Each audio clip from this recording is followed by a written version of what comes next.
great honor to present this year's Global Energy and Environment Leadership Award to the Prime Minister of India, the Honorable Shri Narendra Modi. As the Prime Minister of the world's largest democracy and one of its most dynamic economies, Prime Minister Modi has been guiding India towards economic growth, energy security, and environmental stewardship in this age of energy transition. In my new book, The New Map, I devote a special section to India and what has been accomplished in the country because of India's importance in the world economy and as a home of more than 1.3 billion people that is defining its distinctive paths of energy transition. As a report from the Indian government put it, energy is the mainstay of the development process of any economy, and that is surely true of India. As India strives to meet its climate and environmental objectives, it also needs growing energy supplies to power economic growth and promote equity and rising living standards that will bring hundreds of millions out of poverty and into the middle class, one of the largest middle classes in the world.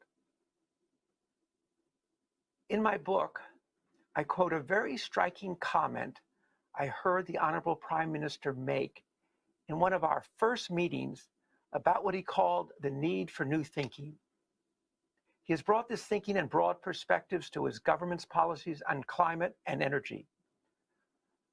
Under Prime Minister Modi's leadership, the Indian government is pursuing an energy agenda that is diverse, market-based, inclusive, and focused on environmental sustainability. India is pushing aggressively into renewable energies with very ambitious targets for wind and solar. It's also the home of the International Solar Alliance. Next-generation fuels are also high on India's energy agenda. These include hydrogen and biofuels, with the latter rooted in farming villages across the country. The Indian government has focused strongly on energy efficiency and the circular economy. Just one example. Under the government's flagship efficiency program, more than 360 million LED bulbs have been distributed. The new thinking in energy has included a shift towards markets and to reforms that encourage domestic and international investment to increase supplies, foster innovation, and keep the country growing. Prime Minister Modi is shifting India towards a gas-based economy. Doing so will transform the use of energy across the Indian economy, reduce urban pollution, and unlock new opportunities across the nation. Central to his government's agenda is poverty alleviation through energy inclusion. Under Prime Minister Modi's leadership, India launched a clean cooking fuel program that has provided families that sit below the poverty line with LPG for their household cooking needs. These are all tremendous accomplishments. They also require partnership with private industry and investment, which is why it's so important that business conditions in India have improved under Prime Minister Modi. In the World Bank's Ease of Doing Business rankings, India since 2014 has jumped 79 positions from 142 in 2014 to 63 in 2019. Ladies and gentlemen, the story is clear. Across the new map of energy, Prime Minister Modi is leading India down paths that lead to environmental sustainability, energy diversity, greater reliability, innovation, and support economic growth. For these reasons, and for the vision that he's promoting, and for the vision that he's implementing, we are honored to present the 2021 CERAWeek Global Energy and Environment Leadership Award to the Honorable Prime Minister of India, Shri Narendra Modi.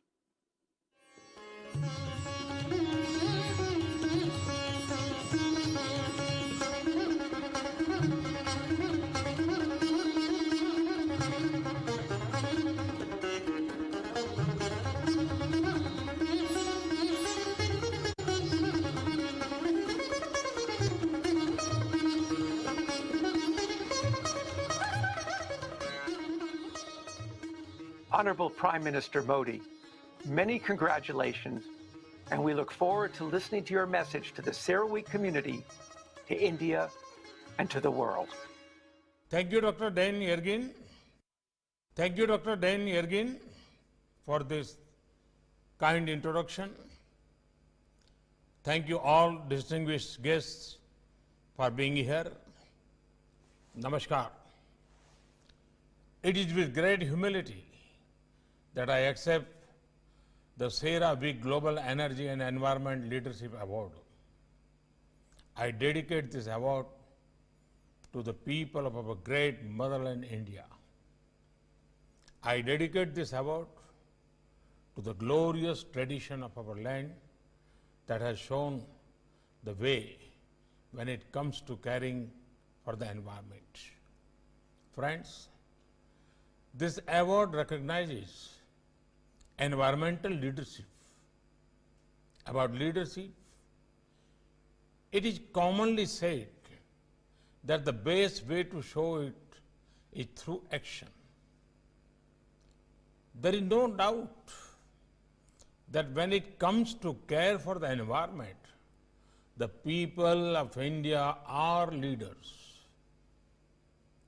This has been the case for centuries. In our culture, nature and divinity are closely linked.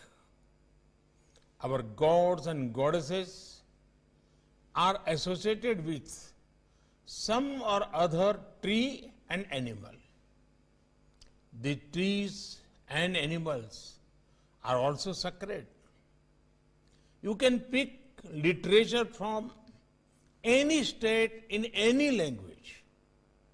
You will find many examples of the close bond people and nature have enjoyed. Friends, in Mahatma Gandhi, we have one of the greatest environment champions to have ever lived. If humanity had followed the path given by him, we would not face many of the problems we do today. I would urge you all to visit Mahatma Gandhi's home in the coastal city of Porbandar, Gujarat. Next to his home, you will get very practical lessons on water conservation. There are underground tanks constructed over 200 years ago. They were built to save rainwater. Friends, climate change and calamities are major challenges today. Both are interlinked. There are two ways to fight them. One, and that is through policies, laws, rules, and orders. These have their own importance, no doubt. I can share with you some examples. Share of non-fossil sources in India's installed capacity of electricity has grown by 38% now. We have moved to Bharat 6 emission norms since April 2020. This is equal to Euro 6 fuel. India is working to increase the share of natural gas from the current 6% to 15% by 2030. LNG is being promoted as a fuel. We just launched a national hydrogen mission last month for use of hydrogen as fuel. Recently, a scheme called PM Kusum was announced. This will promote an equitable and decentralized model of solar energy generation. But there is something beyond the world of policies, laws, rules, and orders. The most powerful way to fight climate change is behavioral change. There is a very famous story many of you would have heard of. A small child was given a torn world map. The child was told to fix it, thinking it could never be done. But the child actually did successfully. When asked how the child did so, the child said, at the back of the world map was a figure of a man. All the child did was to assemble the figure of the man. And because of that, the world map also got assembled. The message is clear. Let us fix ourselves and the world will be a better place. Friends, this spirit of behavioral change is a key part of our traditional habits, which teaches us consumption with compassion. A mindless throwaway culture is not a part of our ethos. Look at our farming methods or our foods. Look at our mobility patterns or in energy consumption patterns. I am proud of our farmers who are constantly using modern techniques of irrigation. There is growing awareness on improving soil health and reducing use of pesticides. Today, the world is focusing on fitness and wellness. There is a growing demand for healthy and organic food. India can drive this global change through our spices, our Ayurveda,